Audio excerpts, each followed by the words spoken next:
I'll give you an example. Like when I fought in the UFC and I had, got my opponent. I hadn't fought for like almost 3 years, and the guy was very seasoned, and they kind of brought me in because they were trying to build him up, right? And I could have won and stuff, right? I had positions and stuff with my jiu-jitsu, but I was, they call those UFC jitters, right? When you have, your first time fighting the UFC, I've been watching on TV for all these years, and you walk out on Mandalay Bay on pay-per-view and all that. And I ended up fighting before Randy Couture and George St. Pierre, who were like the biggest names, right? So I was waiting. I was on one of those cards because they wanted to feature him, I think. Anyway, I thought I could win, but halfway through, not even halfway through, I think the second round, halfway through the second round, I was like completely gone, like I was, whatever, the oxygen, whatever, it was too much for my nervous system, right? And but I still fought to win. And then between the second and the third round, they asked me, "Are you okay?" The ref was like, "You okay?" But everything was white. It was like fog, right? And so, what do you do? For me, it was like, I reflect back, and so what do? Do I just try to survive the fight, or do I try to win? What's the honorable way? What do you think?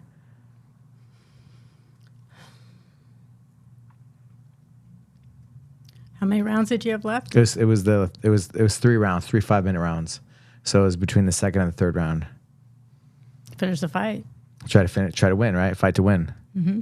And so I did that. I fought to win, and then I don't know when it was, like halfway through the third or whatever. I had his back. I had a calf crank. I had a submission actually, and he looks up at the jumbotron thing, and he finds me.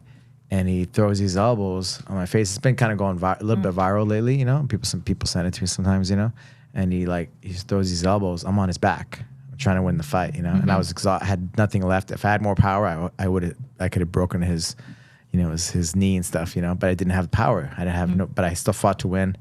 And then he got me like once, and he got me twice, and he broke my orbital, Oh, wow. Yeah, and I was really hurt. Of course, I was, that was dumb, but like they call it, like in Gameness. Have you heard that term? Like with pit bulls and stuff, they'll fight to the death, and like keep no matter what. It's a genetic, but like bloodline, right? They breed other dogs because their gameness is really high. I think I have that.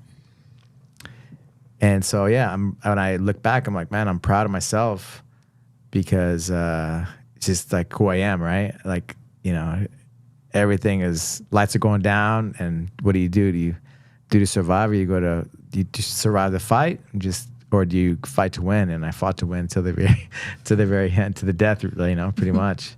If it wasn't that kind of a situation like UFC or whatever. And so and then I remember as soon as I got oxygen in me, I was back, but I was done. I wasn't able to breathe, and my muscles and everything. I've never been that tired in my life. It took everything in me to get up on my feet and walk out of the octagon. They're like, "Hey, you want us to take out on a stretcher?" I'm like, "No." I stood up on my feet, and then went to the locker room. My friend Amal Easton, who's in Colorado, right? He's like, "Man, like, just say you want oxygen." I'm like, "No, I'm good." He's like, "Dude, like everybody does it. Like all the football players, everybody does oxygen." And I'm like, "All right, fine." It's like with the whatever the ambulance, and within like a couple seconds, I was back. My brain was working again, and I was able to, think again, right? But it was a crazy situation.